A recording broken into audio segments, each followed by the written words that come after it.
2026-yilda pishgan g'ish narxlari necha pul bo'lyapti degan akalarimiz savollariga javob topamiz bu videoda.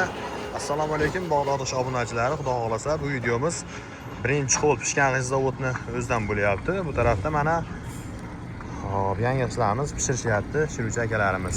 Bu tarafda pamushlarimiz kuylayapti. Razmerlari 25-12 6 razmerdagi vodiyning albatta standart g'ishi. Hop rangi ro'ylari atlasnoy bu sarg'ayapti. Pishiruvlari o'ta chidamli bo'lgan. Hamma bilgan o'sha ta'rifi ketgan Bag'dod g'ishlari. Hop sizlarga gazda pishadimi? Mayda chuyda g'ishga yopishgan kuli bor deganlarga bu kulali hijolatli, u gazda pishmagan hisobiga kuli bo'ladi oz-moz. Bizda ko'mirda pishadi. Bizda tilni Bag'dod g'ishlarimizni sanog'iga parchalanib ketishlariga garantiyasi bor.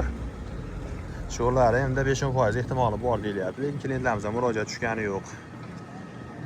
Ishlarimizni sifatlariga, rangi ro'ylariga alohida bir baho berib qo'yamiz. Ishlarimizni chidamli bo'lish uchun albatta kalin, ishimizga kalin ham qo'shiladi. Kimga shunday ishlarimizdan kerak bo'lsa, nomerlar asal qoldiramiz. Yanada batafsil ma'lumotlar olish uchun aloqaga chiqamiz.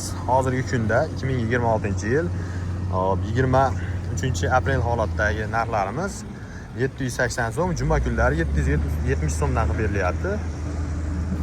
Nomerlar pastda qoldiramiz, aloqaga chiqamiz. Eslab qoling, bizda ish bor.